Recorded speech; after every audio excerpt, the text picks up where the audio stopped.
बच्चों, मैं विकास गुप्ता आपका स्वागत करता हूँ एक्सप्लिसिट क्लास में। आज हम चैप्टर 1 की एक्सरसाइज 1.4 के क्वेश्चन नंबर 2 का क्वेश्चन नंबर 4 करेंगे। ठीक है, इसमें हमें बताना है इसका दशमलव रूप क्या होगा, ये बताना है। ठीक है, इसे हल करने से पहले इसका हमें बताना है कि यह इसका दशमलव प्रसार शांत है या अशांत है, ये बताना पड़ेगा। ठीक है, अब इसमें क्या होगा कि दशमलव रूप में लिखने के लिए हमने क्या करा था कि जैसे 2 की पावर 3 इंटू 5 23 और 2 की पावर 3 इंटू 5 की पावर 2 है, तो इसे हम बराबर करने के लिए 10 के रूप का 10 की पावर कुछ बनाने के लिए हर में तो क्या करेंगे 5 से ऊपर नीचे गुणा कर देंगे। जब इसकी गुणा करेंगे तो क्या होगा 23 इंटू 5 अपॉन 5 की पावर 3 इंटू 5 की पावर 2 की पावर 3 हो जाएगा। ठीक है, जिसे हम लिख सकते हैं 23 इंटू 5 अपॉन 10 की पावर 3। ठीक है, जो हमारा इसका हर है, भिन्न का हर 2 की पावर n इंटू 5 की पावर m के रूप का है, अर्थात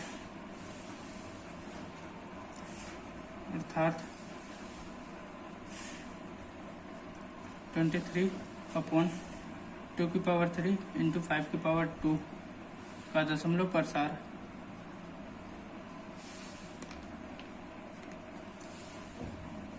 शांत होगा।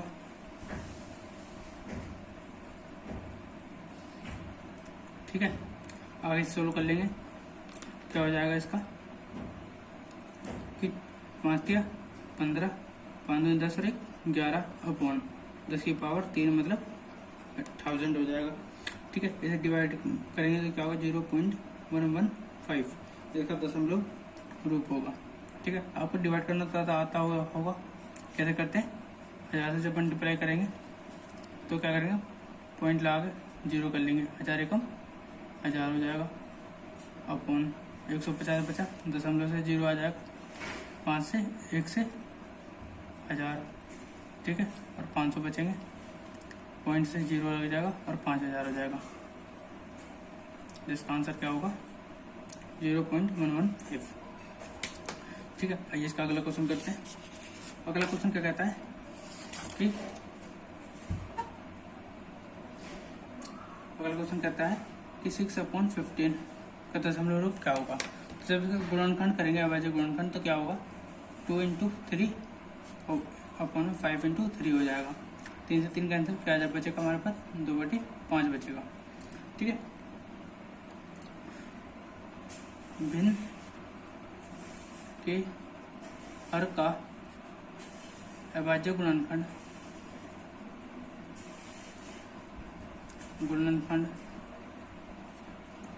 क्या है।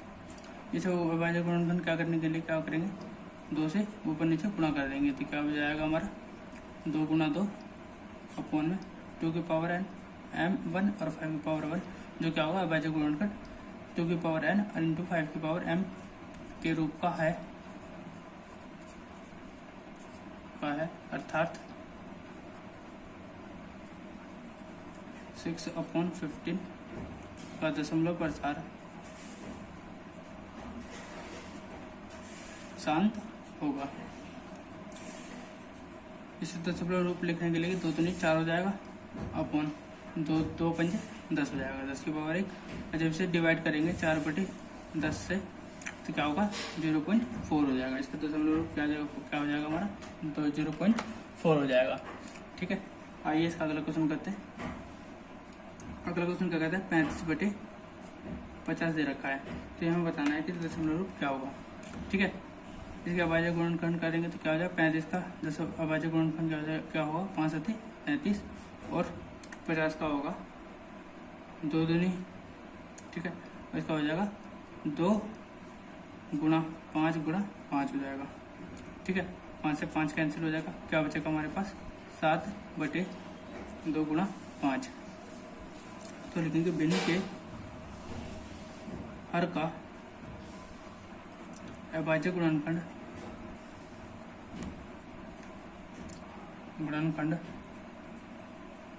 2 की पावर n इंटू में 5 की पावर m के रूप का है अर्थात 35/50 क्या होगा हमारा का दशमलव प्रसार सार्थक होगा।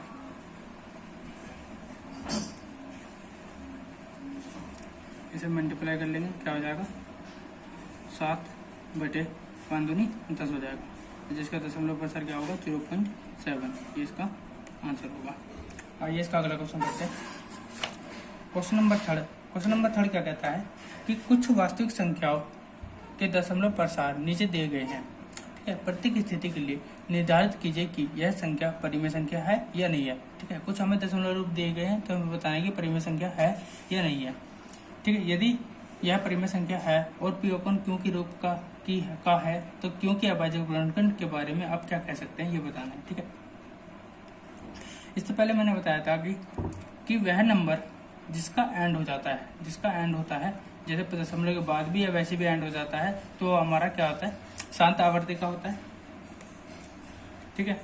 इससे पहले मैंने एक वीडियो बना दी है, इसका रियल नंबर एक्सरसाइज 1.4 का लेक्चर 1 डाल दिया है। लेक्चर नंबर 5 या 7 है, उसमें देखना क्या नाम है, ये मैंने पूरा डिटेल में समझाया हुआ है। तो इसे सोल्व कर लेते हैं।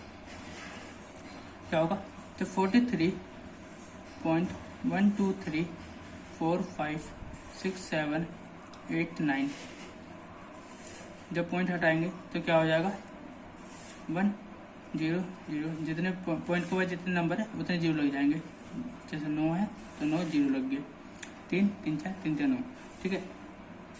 इसे लिख सकते हैं 43 1 2 3 4 5 6 7 8 9, और इसे लिख सकते हैं हम 10 की पावर 9, और इसे हम ऐसे लिख सकते हैं 43 1 2 3 4 5 6 7 8 9, और इसे हम लिख सकते हैं 10 को 2 इंटू 5 की पावर 9, ठीक है। या फिर इसे हम लिख सकते हैं 4 3 1 2 3 4 5 6 7 8 9, ऐसे लिख सकते हैं 2 की पावर 9 इंटू 5 की पावर 9 लिख सकते हैं, ठीक है। क्या लिखेंगे सर्वप्रथम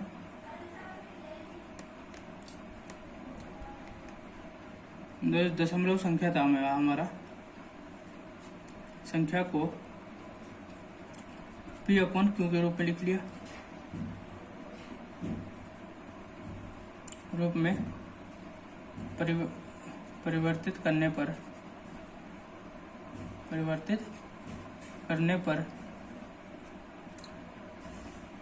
पर हर का अभाज्य गुणनखंड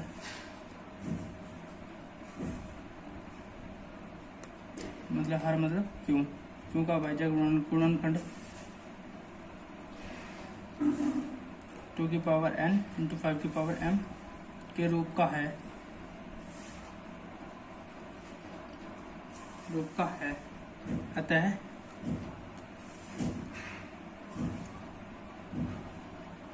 अतः इसका दशमलव प्रसार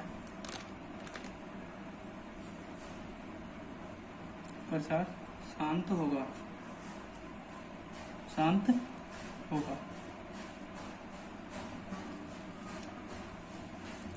ये हमारा क्या है P अपन Q के रूप में, जो हमारा परिमेय संख्या भी है और इसका दशमलव प्रसार शांत होगा, ये भी है, ठीक है। आइए इसका अगला क्वेश्चन करते हैं। अगला क्वेश्चन क्या कहता है कि 0.1201 200 1200 1240 और ऐसे बढ़ता जाता है, ठीक है। अब देखिए यह है, अभी बताना है कि शांत आवर्ती का या अशांत आवर्ती का। अब देखिए मैंने आपको लेक्चर नंबर एक्सरसाइज 1.4 के लेक्चर में बताया था कि पहले लेक्चर में कि जो हमारा जिस नंबर का एंड नहीं होता वह एक अशांत आवर्ती का होता है और वह परिमेय संख्या भी नहीं होता है, ठीक है। इससे पहले मैंने आपको बता चुका हूँ तो क्या लिखेंगे, उपयुक्त संख्या से स्पष्ट है कि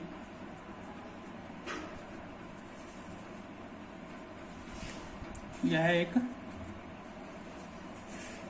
अपरिमेय संख्या है। क्योंकि इसे भिन्न के रूप में नहीं लिखा जा सकता, क्योंकि ये बहुत अनंत तक जा रहा है। अनंत तक अब कितना जा रहा है कि उसे हम अपन में जैसे हम पॉइंट आगे 0 लगा सकते थे वो नहीं लिख सकते, इसलिए हमारा अपरिमेय संख्या होगा। आइए अगला क्वेश्चन देखते हैं। आइए अशांत आवर्ती का भी होगा। अगला क्वेश्चन है 43 1 2 3 4 5 6 7 8 9, ये हो गया। ठीक है, इसे सॉल्व करने के लिए अब देखिए यह भी अनंत तक जा रहा है।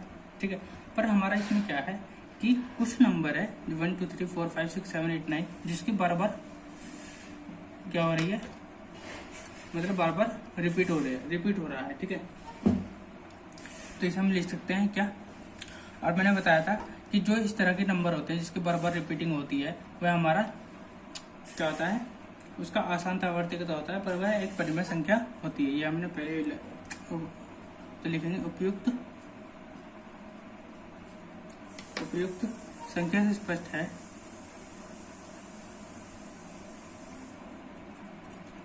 है कि यह एक परिमेय संख्या है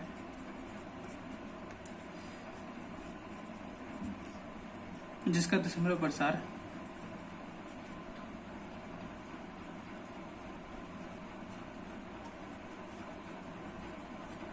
अशांत आवर्ती का है, अशांत होगा।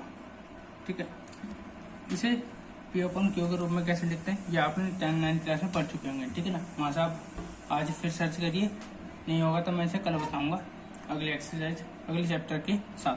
ठीक है, धन्यवाद।